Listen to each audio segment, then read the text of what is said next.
The ancient masters were subtle, mysterious, profound, responsive. The depth of their knowledge is unfathomable. Because it is unfathomable, all we can do is describe their appearance. Watchful, like men crossing a winter stream. Alert, like men aware of danger. Courteous, like visiting guests. Yielding, like ice about to melt. Simple, like uncarved blocks of wood. Hollow, like caves. Opaque, like muddy pools.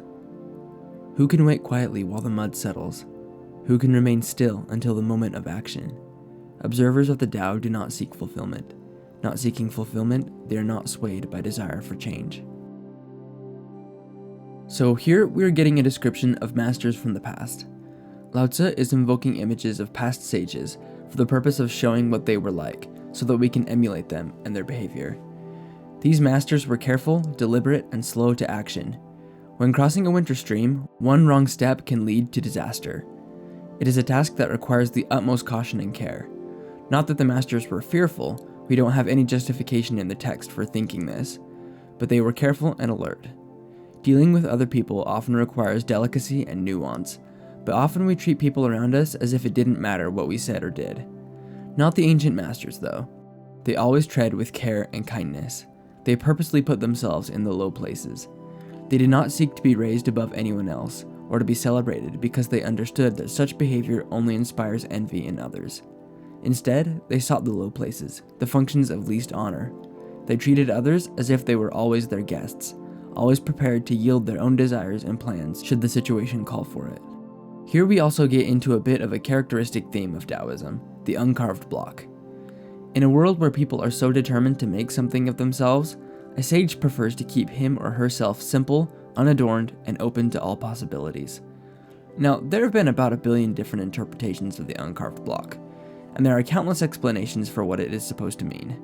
So rather than give just one interpretation, I think I would rather just explore several different properties of an uncarved piece of wood, and let you use your own intuition to draw your own conclusions. An uncarved piece of wood has many advantages over one that has been made into something. An uncarved block is in its natural state. It is the way nature has made it. It doesn't put up pretenses about being something it isn't.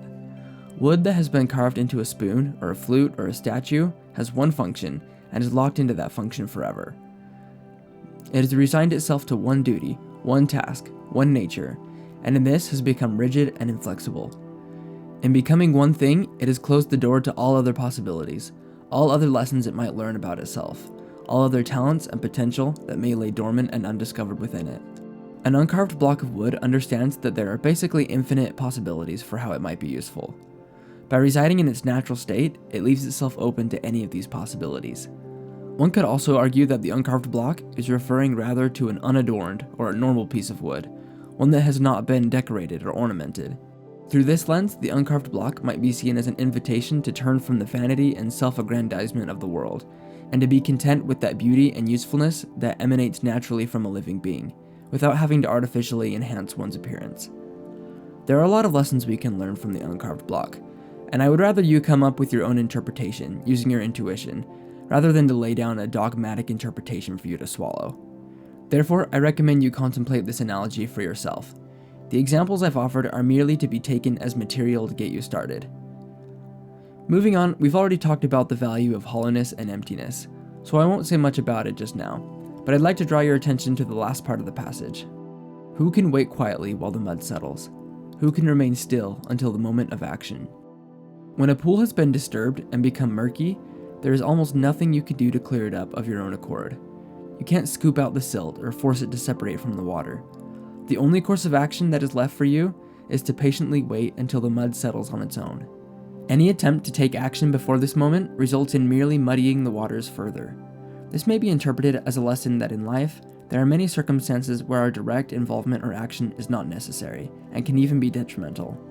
Certainly there is a time and a place for action, but Wu Wei is the principle of being able to follow intuition clearly enough to be able to discern when it is time to act and when it is time to merely allow events to take their course and to trust the results to nature. If you can do this, you will find that the mud will often settle on its own, and that which was previously murky will become clear to you at last. If you can detach yourself from the need to be in the center of everything, you will leave yourself open to seeing things more clearly, because you will be open to seeing and hearing the information that all things give about themselves.